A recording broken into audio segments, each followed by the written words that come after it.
Unbelievable. Now, talking to you earlier and reading on your blog sites, tell me this isn't true, that you were told by the Deputy Chief Executive Officer that the Wiltshire police report was never meant to be used for disciplinary purposes. Have I got that right? Please tell me I haven't. Well, you have got that right, because I believe he would probably say trying to justify what had happened and why the reports couldn't all be done in time for us all to have one. I'd asked him, is this the full document or is this going to be heavily redacted? And he said, yes, it's heavily redacted. And he said, but you've got to understand that this document was never intended, of course, for disciplinary proceedings. Okay, the redacted documents was never meant for disciplinary purposes, but of course the actual full document itself was, because we're led to believe Graham Power was cautioned that this was a disciplinary process. So now Ian Lamarcot, must be Ian Lamarcot, has edited, shall we say, the full report.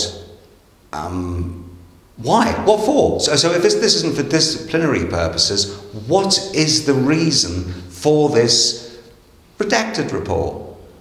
Well, the justification for the redacted report, which I can understand to some circumstances, is if any operational matters would have to be left out, like names that weren't actually directly involved. I can understand the redacted, why he's redacted it. But it's the report, the Wiltshire report, was meant for disciplinary purposes. Yes, okay, names are going to be taken out, this, that and the other. So what is the purpose of this redacted report? What is the purpose of it? I think, as a cynic, I would say it would be used to make the case as the Minister for Home Affairs sees it. I would have no problem with this if we got all the evidence, and all the evidence which, according to my information, has been refused to be allowed to be incorporated into those reports. No. What? You're getting Wiltshire, redacted Wiltshire, that was supposed to be used for a disciplinary hearing. Now it's not getting used as a disciplinary hearing. It's been redacted, and you're not getting any information from the defence, from the Graham Power side, if you like. You're just getting what Ian Lamarcot has edited from the Wiltshire report. Is that correct? That's as I understand it. I mean, I've asked the question in the States the previous week about what I'm informed, quite reliably, is a quite substantial complaint, which I think the IPCC instructed the Met to investigate, with matters that were left out of the reports.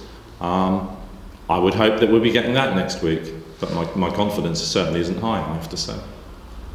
Well, so this presentation you're getting on Tuesday has been labelled a kangaroo court.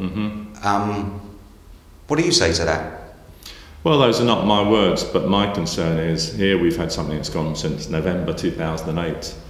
No disciplinary proceedings have actually been really laid. 2008, 2009, 2010, and to cap it all, as we saw last week, the announcement was made that some of these disciplinary proceedings were being dropped. It was made in a public arena, the States Assembly, where, as I understand it, and I stand to be corrected, the suspended police chief didn't even know that those charges had been dropped.